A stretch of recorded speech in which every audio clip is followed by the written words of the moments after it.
Okay, Christina here to listen to some music, and today's music selection is Slow Ride by Foghat.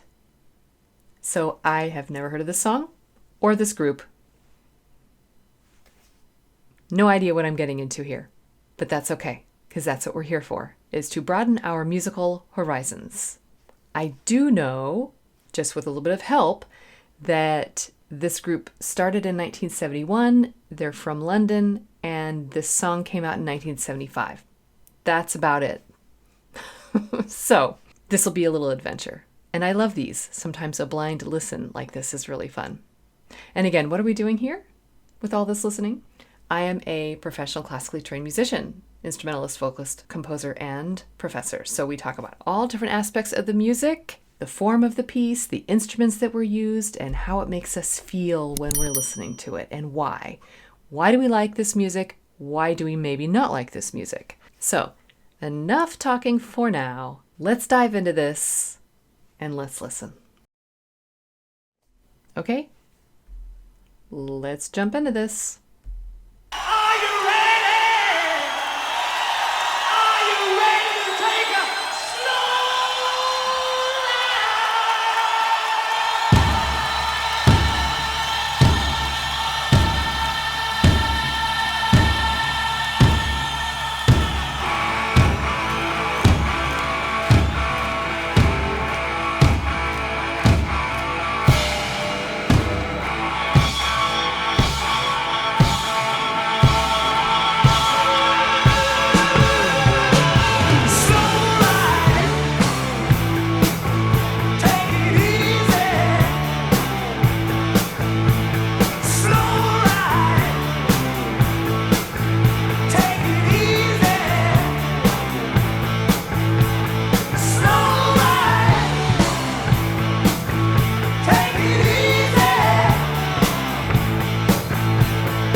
Okay. All right. So I think this is a tiny bit familiar, but I've never, like, in all the places that I may have heard it, probably in the background of movies and stuff, I've never paid attention to the actual song itself. So it's a cool song. I like the vibe, and it's a love song. Well, it's not a love song, it's a love song. And there is a definite aesthetic to this, sort of a masculine smoothness here. So, these guys, I don't know, they just seem like a classic rock band. This seems like some classic rock and roll. So let's just sit back and keep enjoying this. Here we go.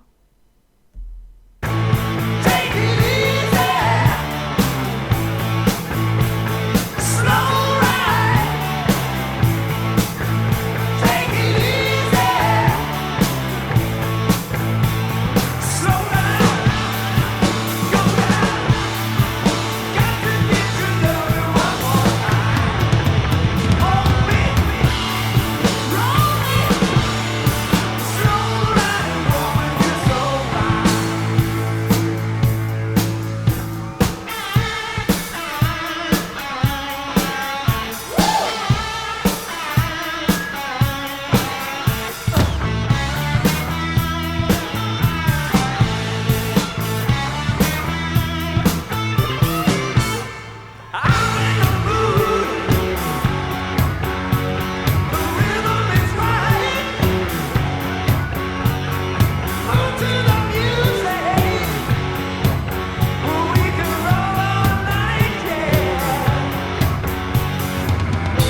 Okay, now I'm starting to see the groove of this group here.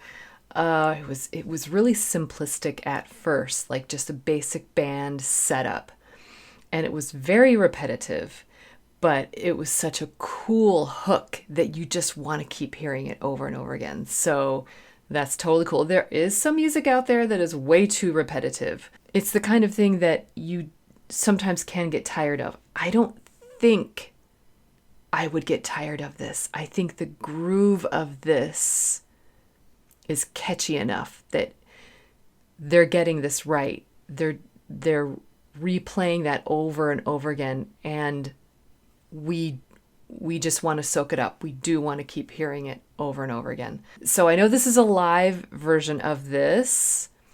I like the sound of it. I think I can imagine what the studio version would be. It would be a lot more matte and flat, like not intonation wise, but just not a lot of reverb. And the reverb that's happening here, I think it adds to it. So if I'm wrong and there is a bunch of reverb in the original, then so be it. But there is that additive with this version of it that I really like. And it's fun to hear the audience in the background too, and knowing that they're up there on stage working hard like this, you know. So it was a great guitar solo. I'm hearing more of the drums. I'm waiting for a little bit more from the vocalist, and if there's nothing more that comes from this than just that hook, fine by me. But we're just like halfway through this, so what's coming up? I don't know. Are they going to keep us in this loop long enough so that they really surprise us with something new? And what is that going to be? I don't know. Okay, here we go.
The tempo is moving up. Something's happening. Okay. But that was cool. So it was the hook, but it was like version 2.0. It was like hook 1, hook 2. And it was a little bit more interesting, but it was still giving you that catch that caught you to begin with. So I was hearing a little bit more of the voices. Some interesting interplay there with the guitar and the voices. Like the guitar would be the melody and the voice would be the harmony, and then they'd switch. And then at one point they were both up at the harmony and kind of like playing tag, you know, with each other. And heard some cowbell. That's what this was supposed to represent, in case you didn't get that. Always room for more cowbell, right? So we've heard the establishing of the hook. We have heard the development section of that hook. We've heard the guitar solo. We've heard the upbringing of the percussion. We've heard a couple of interesting instruments added in there, like the cowbell. We've heard the call and answer the little calls from the vocalist, and a bit of a chorus. We heard some more harmonies coming in there.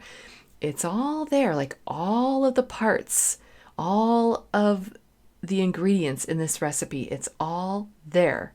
And now we're taking that and really turning up the heat. Is it going to sizzle all the way out? Or is it going to slow down again?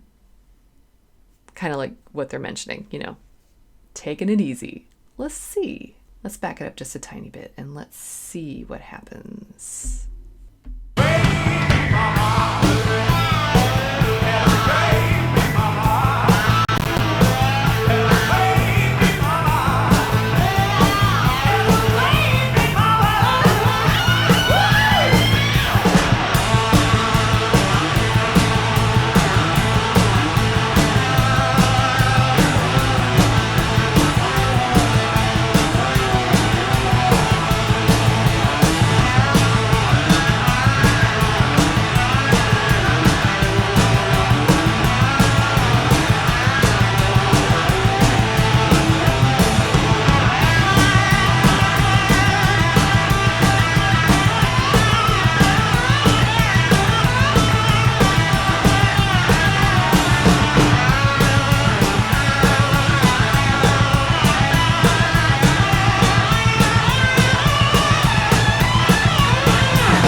All right.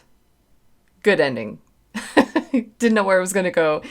Didn't know if they were going to take it back down to earth. Didn't know. I loved it though. Does the original do that? Or is there a fade out? Or is this just the live version of it? I kind of hope that this is what is in the studio version because it was really cool. Haven't heard that a lot, where it's just fast, fast, fast, faster. And then the restatement of the title line. Super slow. So what does this represent? I think I get the idea. And music does such a good job of representing love in all different forms.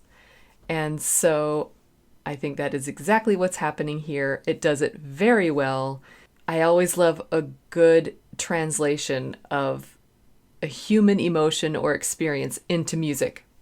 And that is what we have here. It's very exciting. It's very catchy. And that guitar solo at the end, holy cowbell. It was like, at some points, it was just overtones only. That was amazing. I bet they were all exhausted by the time they were done with this little song. Surely this was a high point of a concert. Like, they save it for one of the last. But I don't know. I also learned about this group that they have 17 studio albums that they have released. So that's a lot of music. I have no idea if this is their biggest hit. It's got to be up there because it's so catchy. Like, I do remember just hearing the slow ride. That seems familiar to me, but I've never had a context in which this song came from. So I'm really glad to have finally heard this. I feel like that's yet another puzzle piece in my musical knowledge and experience here. This is fun. This is just rock music at its core. And it even seems sort of like the basis for the stereotype of rock bands, you know, like some of maybe what Spinal Tap drew on. I don't know. So on this journey so far with the channel, I have learned some about just classic rock, a lot about prog rock, some heavy metal, but I'm really beginning to appreciate the musicality of the different instruments within a band. I'm starting to discern between different styles of drumming, the bassists, the guitarists, the vocalists, whereas before it just kind of seemed kind of like the same setup over and over again, and there'd be a little bit of variation, but now I'm really starting to hear the difference. So with this group, it seems like it's more classic rock to me, and it's different from Southern rock, it's different from prog rock, and again, it's different from the heavy metal, but you can see how they're all kind of born of the same stuff. I have to sort of remind myself that when this music came out, it was quite novel, whereas now we're so used to it, and it almost has become a stereotype. So I try to put myself back into that time of when this music was first out there. Obviously, it's withstanding the test of time, and I can see why. It's really catchy. It's a lot of fun. It was exciting, good musicianship, great catch. Can't go wrong. Love it. Okay. That was Foghat with Slow Ride. And again, to me, it was just classic rock. At the time, though, it was novel rock. It was fun. I enjoyed it. I got the message. So would this go on my playlist? Yes, it would. You just can't get any more classic than this. So yeah, I want this to be a part of my musical lifestyle. And so what else does this band have to offer out of their 17 studio albums? So let me know in the comments what other of their stuff I should listen to and experience here. All right, so don't forget to do all the things, like and subscribe, find me on Patreon, support the channel on Ko-fi, become a channel member, and as always, just remember that you don't have to be perfect, just be okay, and keep listening.